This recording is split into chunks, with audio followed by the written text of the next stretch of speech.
নমস্কার বন্ধুরা, কেমন আছো সবাই? আমার চ্যানেলে আরও একটা ব্লগে তোমাদের সবাইকে স্বাগত জানাই।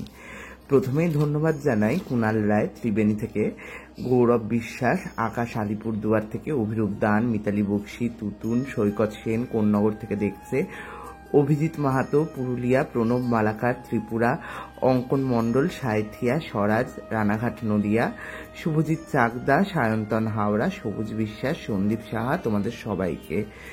তোমরা এত ভালোবাসা সহযোগে আমার ভিডিও দেখো, আমার ভিডিওর তলায় কমেন্ট করো, তার জন্য। আর আজকের ভিডিওটা জুড়ে আবার অন্নপূর্ণা পুজোর জোগাড়ের ভিডিওগুলো দেওয়া শুরু করব।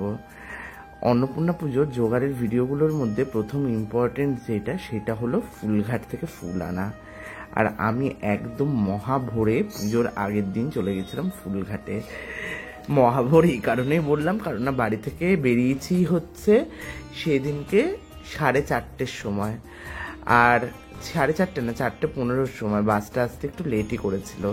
তারপর ফুলঘাটে গেছি যখন, তখন 5:20 বাজে। আর গিয়ে মহাপ্রভুর দর্শন সেরে তারপর ফুলঘাটের দিকে ঢুকে গেছি। এবার ফুলঘাটে কি হয়, সকালবেলা গেলে সব ফোটা জবা পাওয়া যায়। এবার ফোটা জবা কোনোভাবেই পরের দিন অবধি থাকে না, তাই জবা ফুলটা আমি ফুলঘাট থেকে আনতে পারি না। তাছাড়া বাদবাকি যা ফুল থাকে সেগুলো নিয়ে আসি, কিন্তু ফুলঘাটে জবার মালার দাম যেরকম কম, সেরকম সুন্দর তার গাঁথনি। আর পদ্ম অনেকটা দাম কমেছিল, তাও এখন তো সামনে বৈশাখ মাস পড়ে গেছে, এখন পদ্ম অনেকটাই সস্তা হয়ে যায়। এখন প্রায় ধরে রাখো এমনও দিন যায় যেখানে কিনা 50-60 টাকায় পুরো 25টা পদ্ম পাওয়া যায়। কিন্তু অন্নপূর্ণা পুজোর সময় সেইটা ছিল না। অন্নপূর্ণা পুজোর সময় 10-12 টাকা করে পিস ছিল পদ্মের। তো আমি তাই জন্য সেই বুঝে পদ্ম কিনেছিলাম, খুব বেশি একখানা কিনিনি। আর তারপরেই রজনীগন্ধা, তারপর যা প্রয়োজনীয় ফুল, বেলপাতা, এইগুলো সমস্ত কিছু কিনে নিয়েছিলাম। রজনীগন্ধার লুজ রজনীগন্ধার দাম ছিল বেশ কম, 30 টাকা করে কেজি, অবিশ্বাস্য। তো যাই হোক, তাই জন্য আমিও প্রায় 2 কেজি মতন রজনীগন্ধাটা কিনে নিয়েছিলাম। বাড়িতে এসে মালা গাঁথতেও লাগবে। আর যখন ফিরছি তখন 6:30 মতন বাজে। হাওড়া ব্রিজের উপরে উঠে একটুখানি ভিডিও বানিয়ে নিয়েছি তোমাদেরকে দেখাবো বলে। সকালের হাওড়া ব্রিজেও তুমুল ব্যস্ততা। আমরাই ভাবি এত ভোরবেলা যাচ্ছি, এত ভোরবেলা কেউ হয়তো ওঠে না, কিন্তু কলকাতা শহরে যদি তুমি বেরো বন্ধুরা, ভোরবেলা থেকে মানুষ অন্য সংস্থানের জন্য এ প্রান্ত থেকে ও প্রান্ত ছোটাছুটি করে বেড়ায়। কুর্নিশ জানাই সেসব মানুষদের, যারা সারাদিন উদয় অস্ত পরিশ্রম করে নিজেদের সাথে আমাদেরও দেখভাল করে। যাই হোক বন্ধুরা, বাড়িতে তো চলে এসেছি। বাড়িতে চলে আসার পর সেই দিনকেই নাড়ু, তারপর খই, এইগুলো বানিয়ে নেওয়া হয়েছিল বাড়িতে। আর এইবারে নাড়ু, খই এইগুলো সব প্রণয় আর আমার বউ মিলে বানিয়েছিল। ওই যে দেখো বন্ধুরা, বসে বসে নাড়ু পাকাচ্ছে। বেশিক্ষণ ভিডিও করতে পারিনি, কারণ আমি বেশিক্ষণ বাড়িতে ছিলাম না। আর যাই হোক, বাসন তো বন্ধুরা আগেই আমি তোমাদেরকে দেখিয়েছি কিছুটা। আর জানো তো বন্ধুরা, বাসন আমি সবসময় নিজে হাতে মাজতে ভালোবাসি, আমি কারোর হাতে বাসন ছাড়ি না। আমি মেজে দিলে তখন অন্য কাউকে দিয়ে তার পরক্ষণেই সেটা মুছিয়ে দিই, তাই জন্যে বাসনগুলো এত পরিষ্কার থাকে, জলের দাগ ছোপ একটু কম থাকে। আর বন্ধুরা, এইবারে কিন্তু আমি বেশিরভাগ মালা নিজের হাতেই গেঁথে নিয়েছিলাম, যেহেতু ওই যে কম দামে রজনীগন্ধা পেয়েছি, অনেকটা রজনীগন্ধা নিয়ে এসেছি। এসেই প্রথমে রজনীগন্ধাগুলোর বোটাগুলোকে কেটে অর্ধেক করে দিয়েছি। এবার ভাঙা বোটাগুলোকে ফেলে দিয়ে ভালো বোটাগুলোকে একখানা পাত্রের মধ্যে জল দিয়ে রেখেছি। আর তারপর দেখো বন্ধুরা কিভাবে মালাটা গাঁথছি।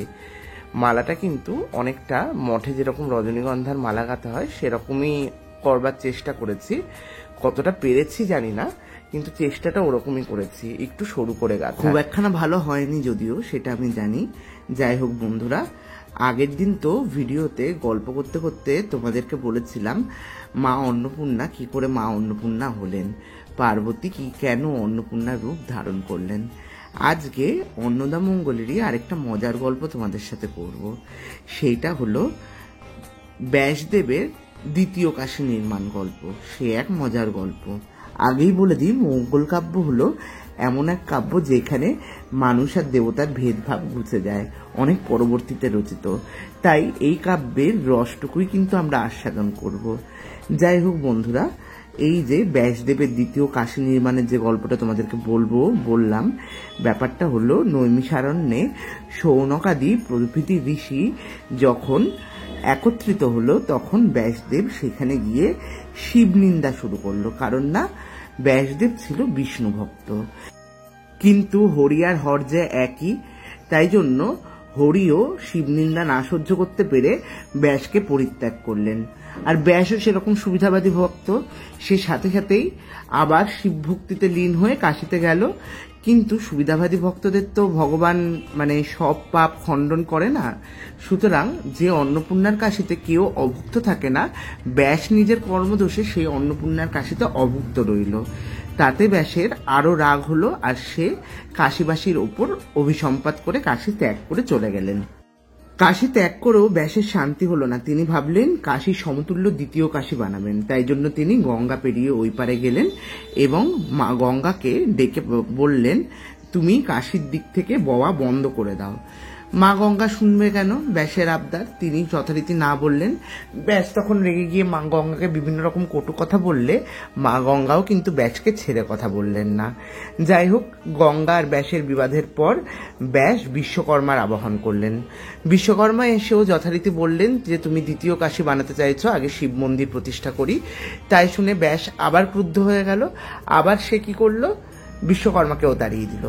তারপর ব্রহ্মার তপস্যায় বসলো। ব্রহ্মাও বিভিন্ন রকম ভাবে যখন সদ্বুদ্ধি দিতে পারলো না, তখন ব্যাসকে বলল, তুমি যদি দ্বিতীয় কাশী তৈরি করতে চাও তাহলে দেবী অন্নপূর্ণার তুমি তপস্যা করো, মা এই স্থানে এলে তবে এই স্থান দ্বিতীয় কাশী হবে।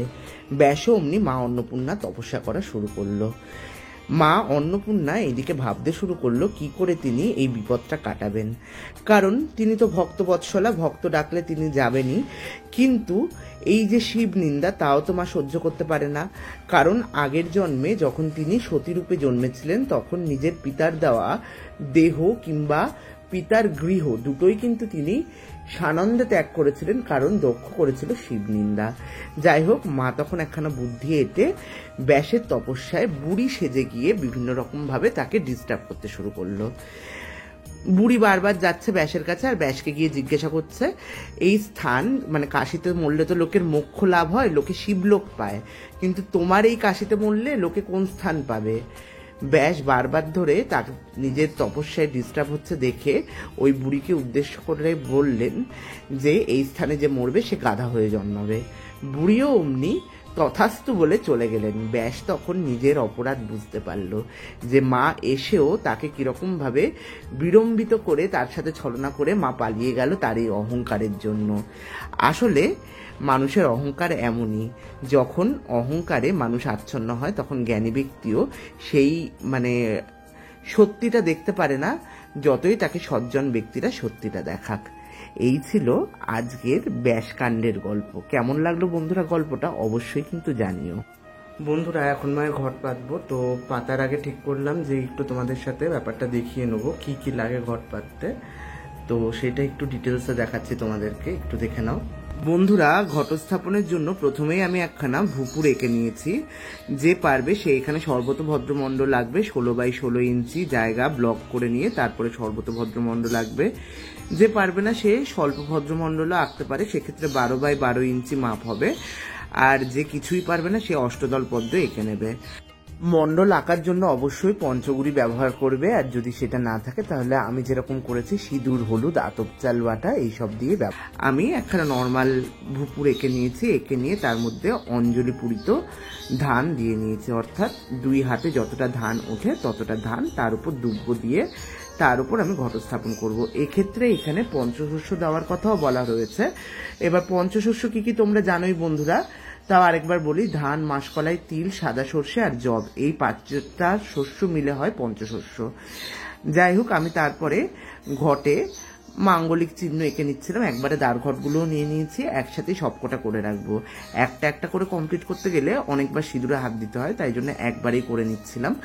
আর বন্ধুরা, আগের দিন আমায় এক বন্ধু বলছিল, আমার সাবস্ক্রাইবার বন্ধু, যে ঘট খালি করে নাকি আঁকতে নেই, জল পূর্ণ করে তারপরে চিহ্ন আঁকতে হয়। কিন্তু এক্ষেত্রে আমি জানতাম না বলে আমি আগেই চিহ্নটা এঁকে নিয়েছি। কিন্তু জল পূর্ণ করলে দ্বারঘটের মুখগুলো তো অনেকটা বড়, জল তো চলকে পড়ে যাবে, সেক্ষেত্রে উপায় কি সেটা আমার জানা নেই যদিও বা। বন্ধুরা, শাস্ত্রে ঘটেরও প্রকার নির্ধারণ করা হয়েছে। যেমন ঘট বিভিন্ন প্রকারের হতে পারে, সোনা দ্বারা কিংবা রূপ দ্বারা কিংবা তামা দ্বারা নির্মিতও হতে পারে, আবার কাঁসা, কাঁচ, পাষাণ বা মাটি দ্বারাও নির্মিত হতে পারে। কিন্তু ঘট সবসময় অছিদ্র হতে হবে, অর্থাৎ কোনো ছিদ্র থাকা চলবে না। এবার আমি যে এতগুলো মাধ্যম বললাম ঘট নির্মাণের জন্য, এই প্রত্যেকটা মাধ্যমে নির্মিত ঘটে বিভিন্ন রকম কার্য সম্পাদন করা হয়, বিভিন্ন রকম কাজ করে। যেমন সাধকের মোক্ষের জন্য সোনার ঘট ব্যবহার করা হয়, সোনার ঘটের মায়ের পুজো কিংবা ইষ্টদেবের পুজো করা হয়। সেরকমই ভোগ লাভ করার জন্য রূপ দ্বারা নির্মিত ঘটে দেবী পূজা কিংবা ইষ্ট পূজা করতে হয়। তামা দ্বারা নির্মিত ঘট সব থেকে উত্তম, কারণ তাতে দেবতার প্রীতিবর্ধন হয়। কাঁসার ঘট হচ্ছে পুষ্টিবর্ধনকারী, বশীকরণের জন্য কাঁচ দ্বারা নির্মিত ঘট, আর স্তম্ভনের জন্য পাষাণ দ্বারা নির্মিত ঘট, আর সকল কাজের জন্য মাটির ঘট প্রশস্ত। যাই হোক বন্ধুরা, এই হলো ঘটের প্রকারভেদ।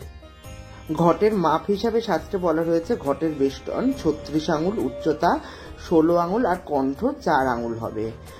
মুখ হবে 6 আঙুল, আর তলদেশ 5 আঙুল। এই হলো ঘটের মাপ।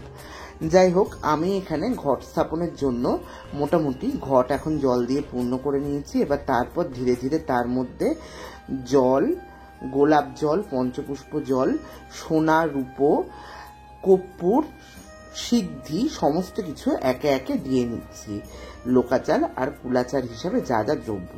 আর তারপরেই দিয়ে নিচ্ছি পঞ্চপল্লব। পঞ্চপল্লবের ক্ষেত্রেও শাস্ত্রে কিন্তু বিভিন্ন রকম উল্লেখ রয়েছে। যেমন বৈদিক কাজের জন্য যে পঞ্চপল্লব ব্যবহার করা হবে তার মধ্যে থাকবে আম, বট, অশ্বত্থ, পাকুড় আর যজ্ঞ ডুমুর, এই 5 পাতা। আবার তান্ত্রিক কর্মের জন্য যখন পঞ্চপল্লব ব্যবহার করা হবে তার মধ্যে থাকবে কাঁঠাল, আম, অশ্বত্থ, বট আর বকুলের পাতা। এইগুলো একটু জেনে ব্যবহার করা উচিত। তো যাই হোক, যারা আমরা শহরাঞ্চলে থাকি তাদের তো এরকম ধরনের পাতা খুঁজে খুঁজে পাওয়া খুবই মুশকিল, কিন্তু গ্রামের দিকে কিন্তু এই পাতাগুলো সহজে অ্যাভেলেবেল। তারপর এই যে দধি অক্ষত দিয়ে আলতা পাতায় করে, যেহেতু রক্তবস্ত্রে দেওয়ার নিয়ম, আলতা পাতায় করে দধি অক্ষত দিয়ে ঘটের মধ্যে একখানা লাল সুতো দিয়ে অর্ঘ্য বেঁধে নিয়েছি। কেউ যদি পঞ্চপল্লব না পায় সেক্ষেত্রে শুধুমাত্র আমের পাতা ব্যবহার করবে, আর কেউ যদি ঘটে সোনারূপ দিতে না পারে সেক্ষেত্রে শুধুমাত্র ধানকে অনুকল্প হিসাবে ব্যবহার করা যেতে পারে। যতটা আমি জানি, আমার জানার মধ্যে ভুল ত্রুটি থাকতেই পারে, তো ততটাই আমি তোমাদেরকে দেখাবার চেষ্টা করলাম। আর আমি যেটা তোমাদেরকে বলি সবসময়, যে অবশ্যই দেখে শিখবে, কিন্তু সবার আগে নিজেদের গুরুবারই ফলো করবে। যাই হোক, আমার ঘট পাতা তো মোটামুটি হয়ে গেছে। ওই যে অষ্টদল পদ্মটা এঁকেছিলাম তার মধ্যে ঘটটা বসিয়ে দিয়েছি। ঘট মহাযন্ত্র স্বরূপ, তাই জন্য কখনো যন্ত্র এঁকে তার উপর ঘট স্থাপন করা উচিত নয়। যন্ত্র আলাদাভাবেই পুজো করার নিয়ম, যেটা আমি জানি সেইটাই বললাম। আর তারপরে বস্ত্র যুগল ঘটের উপর আচ্ছাদন দেওয়ার কথা, তাই জন্য আগে থেকেই গামছাটা পেঁচিয়ে রেখেছিলাম, সেইটা দিয়ে দিয়েছিলাম ঘটের উপর। আমি গামছা দিয়েছি, অনেকে কাপড়ও দিতে পারে, যার যেরকম সামর্থ্য সে সেভাবেই দেবে। আর তারপরেই হচ্ছে একখানা ঘটে মাল্য দিয়ে নিয়েছি, একটা অর্ঘ্য সাজিয়ে ঘটের ওপরে দিয়ে নিয়েছি। অর্ঘ্যের মধ্যে বেলপাতা, দুব্ব, আতপ চাল, 2 রকমের সাদা চন্দন, রক্তচন্দন দিয়ে আর পুষ্প দিয়ে একটা অর্ঘ্য সাজিয়ে নিয়েছি। নিয়ে সেই অর্ঘ্যটা ঘটের ওপরে রেখে তারপর সকর্পূর পুষ্প, শুধু পুষ্প, এই সমস্ত কিছু দিয়ে বিধিবদ্ধভাবে ঘটটা স্থাপন করে নিয়েছি। এবারে কিন্তু খুব ডিটেলসের সাথেই ঘট স্থাপনটা তোমাদেরকে দেখিয়েছি। ঘটের মধ্যে সিদ্ধিও দিয়ে নিয়েছিলাম, বলেছি কিনা আমার মনে নেই। যাই হোক, এবার দেখো বন্ধুরা, আগে যে বলছিলাম কাঠগোলাপের মালা মায়ের গলায়, তোমরা অনেকেই জিজ্ঞাসা করেছো কিভাবে গেঁথেছি, সেটা একটু তোমাদেরকে দেখিয়ে নিই। একটা ফুল করে দেখাচ্ছি, অনেকটা সময় লাগে এই মালাটা কাটতে। ফুলগুলো আমার কাছে ছাদ বাগানেই হয়েছে, ওই পাহাড়ি জুঁই আর কাঠগোলাপ দিয়ে মালাটা গেঁথেছিলাম। কিছুটা করে পাহাড়ি জুঁই নিয়েছি, আর কাঠগোলাপটা উল্টো দিক থেকে ঢুকিয়ে তারপর ফুলের পাপড়িগুলোকে এরকম একটা একটা একটা একটা করে সূচের মধ্যে ঢুকিয়ে নিয়ে তারপরে এই ফুলটাকে ভেতরে ঢুকিয়ে নিয়েছিলাম। মালাটা গাঁথতে অনেকটাই সময় লাগে, কিন্তু আউটপুটটা হয় খুব সুন্দর। এই দেখো বন্ধুরা, মালাটা পরানোর পর মাকে কি সুন্দর লাগছিল, সম্পূর্ণ অন্য রকমের একখানা মালা। বন্ধুরা, মায়ের পুজো যেহেতু সম্পূর্ণ তন্ত্রোক্ত মা অন্নপূর্ণার, সেহেতু এক্ষেত্রে ঘটস্থাপনে তীরকাঠি, সূত্রবেষ্টন কিংবা কুণ্ডহারি আমি রাখিনি। কেউ যদি রাখতে চায় তাহলে সে রাখতে পারে, যার যেরকম গুরুবাড়ির নিয়ম সে সেই হিসাবে ফলো করে কিন্তু ব্যাপারটা করতেই পারে, এক্ষেত্রে কিছু বলার নেই কারোর। যাই হোক বন্ধুরা, আজকের ভিডিওটা এইখানেই শেষ করছি। পরবর্তী ভিডিও নিয়ে খুব তাড়াতাড়ি তোমাদের কাছে আসবো, ততদিন অবধি আমার পাশে থেকো। আর কে কোথা থেকে আমার ভিডিও দেখছো সেটা অবশ্যই জানিও। আমি বারবার ধরে বলি, এটা জানতে পারলে আমার খুব ভালো লাগবে। আর সবাই খুব ভালো থেকো, আমার পাশে থেকো। আজকের ভিডিওতে কোনো ভুল ত্রুটি হলে মার্জনা করো, আর আমার চ্যানেলটা সাবস্ক্রাইব করো।